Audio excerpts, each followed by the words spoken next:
آپ صلی اللہ علیہ وسلم اور آپ کے صحابہ جو ہیں وہ رمضان المبارک کو کس طرح مناتے تھے؟ رمضان مبارک آتا تھا تو آپ صلی اللہ علیہ وسلم کمر کس لیتے تھے صحیح، اور بستر پہ بھی تشریف نہیں لاتے تھے، ٹھیک، اور رسول کریم صلی اللہ علیہ وسلم کا رنگ مبارک سرخ ہو جاتا تھا اور گریہ و زاری زیادہ کرتے تھے، اور صحیح۔ رسول کریم صلی اللہ علیہ وسلم نے فرمایا کہ اگر کسی شخص کو رمضان مبارک پورا ملا اور اس نے اللہ سے اپنے گناہ نہیں بخشوائے تو اس کی ناک خاک آلود ہو۔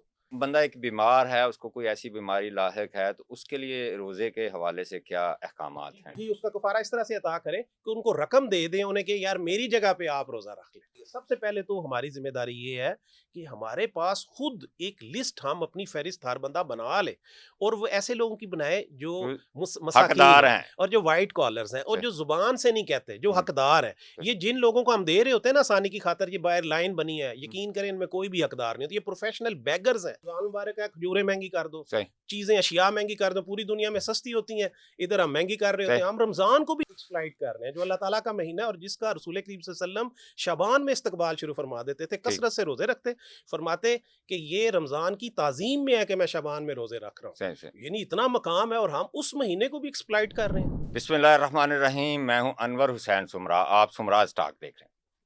آج ہم رمضان المبارک کے حوالے سے گفتگو کریں گے، روزے کی فرضیت کے حوالے سے گفتگو کریں گے۔ اس حوالے سے گفتگو کرنے کے لیے ہمارے ساتھ موجود ہیں محمد زبیر صاحب۔ ان سے بات کریں گے کہ رمضان المبارک جو ہے اس کی فرضیت کے پیچھے فلسفہ کیا ہے، اور روزے دار کی کنڈکٹ کیا ہونا چاہیے، اور رمضان المبارک کے حوالے سے یہ جو ذخیرہ اندوزی ہوتی ہے، یہ جو منافع خوری ہوتی ہے، اس کے اثرات کیا ہوتے ہیں، اس پر گفتگو کریں۔ ویلکم دا شو سر۔ زبیر صاحب، روزہ جو ہے پہلی قوموں پر بھی نازل ہوا جی ہے، روزے کے پیچھے فلسفہ کیا ہے، حکمت کیا ہے، اس پر ذرا روشنی ڈالیں۔ جی، بسم اللہ الرحمن الرحیم۔ روزے کا مطلب ہے کہ اپنے آپ کو روک لینا۔ ٹھیک، انسان کے اندر کچھ ایسے وائلڈ پیشنز ہیں کہ جن کو روکنا بڑا ضروری ہے، ٹھیک، کیونکہ وہ کہتے ہیں نا کہ میری آزادی تو ہے میرے ہاتھ کی، لیکن جہاں سے دوسرے کا ناک شروع ہوتا ہے وہاں میری آزادی ختم ہو ختم جائے، اور سلب ہو جاتی ہے۔ ٹھیک، تو روزے کا فلسفہ یہ ہے کہ ہم نے اپنے آپ کو ہر اس چیز سے روکنا ہے جو ہماری خواہشات ہیں، وہ جو چاہ رہی ہیں، مثال کے طور پہ وہ نفسانی خواہشات ہو سکتی ہیں، ٹھیک، وہ شہوانی جذبات ہو سکتے ہیں، ٹھیک، وہ آپ کی ارج فار ہنگر ہو سکتی ہے، بھوک ہے، ٹھیک، یو فیل فیمشڈ، کہ آپ وہ ایمٹی سٹمک ہے ٹھیک، اور آپ کو پیاس لگ رہی ہے۔ ٹھیک، تو جب آپ اس طرح کی حالت سے گزرتے ہیں، اپنے آپ کو روکتے ہیں، ادروائز یہ پانی پینا، کھانا کھانا حلال ہے، ٹھیک، لیکن رمضان مبارک کا فلسفہ یہ ہے کہ حلال چیز بھی آپ نے ترک کر دینی ہے ٹھیک، اللہ کی رضا کے لیے، ٹھیک، کیونکہ اللہ تعالیٰ نے یہ کہا ہوا ہے کہ روزہ جو ہے نا وہ میرے لیے اور میں اس کی اجر ہوں۔ ٹھیک، ٹھیک ہے، میں ہی اس کا اجر دوں گا، جس ٹھیک، چیز کا اجر اللہ تعالیٰ کے پاس ہے۔ ٹھیک، اس کا فلسفہ پھر کیا ہوگا؟ اس کا فلسفہ یہ ہے کہ ہم نے اپنے آپ کو آئیڈینٹیفائی کرنا ہے ٹھیک، ایک غریب انسان کے ساتھ کہ جو ٹھیک، بھوکا بھی رہتا ہے، جو پیاسا بھی رہتا ہے، ٹھیک، ٹھیک ہے، اور ایسے شخص کے ساتھ کہ جو اپنی جائز خواہشات کو بھی پورا نہیں کر سکتا، ٹھیک، وہ افورڈ نہیں کر سکتا۔ ٹھیک، تو جب ہم اس کے ساتھ اپنے آپ کو آئیڈینٹیفائی کرتے ہیں، ہمارے اندر عجز پیدا ہوتا ہے، صحیح، ایک بے بسی کا احساس پیدا ہوتا ہے۔ دیکھیں، ٹھیک، آپ کے اندر خوراک نہیں ہے، آپ بھوکے ہیں، ٹھیک، تو آپ کے اندر توانائی بھی نہیں ہوتی۔ جی تو ایسے ہی، یہ ایک ایسی کیفیت ہوتی ہے خود سپردگی کی کہ ٹھیک، اللہ تعالیٰ بس طاقت بھی وہ ہے نا کہ طاقت بھی تیری طرف سے ہے، لا ٹھیک، حول ولا قوت الا باللہ، یہ ٹھیک، سب کچھ اللہ کی طرف سے ہے۔ ٹھیک تو ہے، اس کا فلسفہ یہی ہے کہ ٹھیک، ہم نے اپنے آپ کو ہر اس چیز سے روک لینا ہے جو ہماری نفسانی خواہشات چاہ رہی ہیں، جو ٹھیک، ہمارے شہوانی جذبات ہیں، ٹھیک، اس کے ساتھ ہر اس جائز چیز سے بھی رک جانا ہے جو اللہ تعالیٰ نے ہمارے لیے صبح و صادق سے لے کے غروب آفتاب تک جو جی، اس نے ہمیں منع فرما دی۔ ٹھیک ہو گیا۔ اچھا، یہ روزہ جو ہے یہ معاشرے میں جس طرح ہم دیکھتے ہیں کہ پہلی قوموں پہ بھی نازل کیے گئے، اور اللہ تعالیٰ نے قرآن مجید میں فرمایا، اس کی فضیلت کے حوالے سے فرمایا، جیسے آپ بتا رہے ہیں کہ اللہ تعالیٰ نے فرمایا اس کا اجر میں دوں گا۔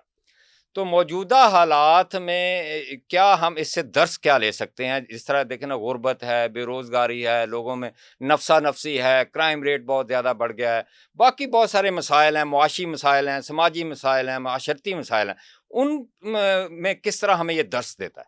دیکھیں، آپ نے شروع میں اس قرآن پاک کی آیت کا حوالہ دیا کہ تم پہ روزے، یا ایھا الذین آمنوا کتب علیکم الصیام صحیح، کما کتب علی الذین من قبلکم، صحیح، یعنی جس طرح تم سے پہلے لوگوں پہ فرض تھا تم پہ بھی فرض ہوا، اور اس کی حکمت کیا بتائی؟ لعلکم تتقون، تاکہ صحیح، تم متقی اور پرہیزگار بن جاؤ۔ ٹھیک، اب یہ فلسفہ ہے متقی بننے کا۔ متقی کا مطلب کیا ہے؟ صحیح، متقی کا مطلب یہ ہوتا ہے کہ آپ کے اندر گاڈ کانشیسنس کتنی ہے، ٹھیک، یعنی آپ کے اندر یہ احساس ہو کہ میں اللہ تعالیٰ کے حضور میں حاضر ہوں، ٹھیک دیکھیں نا، آپ نے سنا ہوگا کہ کچھ اللہ کے نیک بندے ٹیک نہیں لگاتے تھے، صحیح ٹانگیں نہیں سیدھی کرتے تھے، ٹانگ پہ ٹانگ نہیں رکھتے تھے، وہ اس لیے کہ وہ سمجھتے تھے کہ میں اللہ تعالیٰ کی بارگاہ میں حاضر ہوں. صحیح ٹھیک ہے، تو یہ جو گاڈ کانشیسنیس ہے نا، اگر یہ ہمارے اندر آ جائے، ٹھیک ہے. اچھا، پھر یہ جو تقوی ہے نا، اس کے اندر خوف بھی ہے اور محبت کا عنصر بھی ہے. اور ٹھیک یہ آیا کہ الایمان بین الخوف والرجا، کہ ایمان خوف اور رجا امید، صحیح یعنی محبت اور خوف کے بیچ میں ہے. یہ دونوں چیزیں ہیں. جیسے رسول کریم صلی اللہ علیہ وسلم بشیر بھی ہیں، نذیر بھی ہیں، جی یعنی ایسے بشارت بھی ہے اور ڈرانا بھی ہے. ڈرانا بھی دونوں ہے چیزیں ساتھ ساتھ چلتی ہیں. ٹھیک تو اللہ تعالیٰ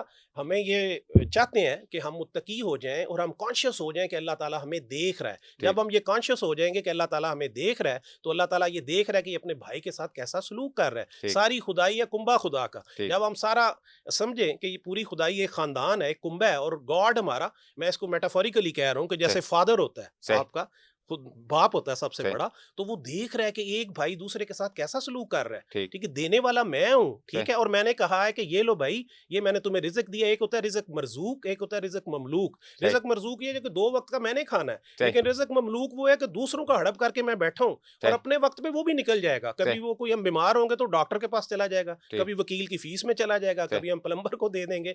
ہمارے سمجھنے میں نقص ہے. صحیح یعنی وہ اپنے وقت پہ اس کے پاس چلا جائے گا، تو ہم کیوں غاصب بنتے ہیں چند دنوں کے لیے؟ ٹھیک یہ جو آپ نے کہا کہ رمضان المبارک میں لوگ ایکسپلائٹ کرتے ہیں، رمضان المبارک ہے، کھجوریں مہنگی کر دو، صحیح چیزیں اشیاء مہنگی کر دو. پوری دنیا میں سستی ہوتی ہیں، ادھر ہم مہنگی کر رہے ہوتے صحیح ہیں. ہم رمضان کو بھی ایکسپلائٹ کر رہے ہیں، جو اللہ تعالیٰ کا مہینہ ہے، اور جس کا رسول کریم صلی اللہ علیہ وسلم شعبان میں استقبال شروع فرما دیتے تھے، ٹھیک کثرت سے روزے رکھتے، فرماتے کہ یہ رمضان کی تعظیم میں ہے کہ میں شعبان میں روزے رکھ رہا ہوں. صحیح صحیح یعنی اتنا مقام ہے، اور ہم اس مہینے کو بھی ایکسپلائٹ کر رہے ہیں. تو ہمیں یہ دیکھنا چاہیے کب تک ہم ایکسپلائٹ کریں گے.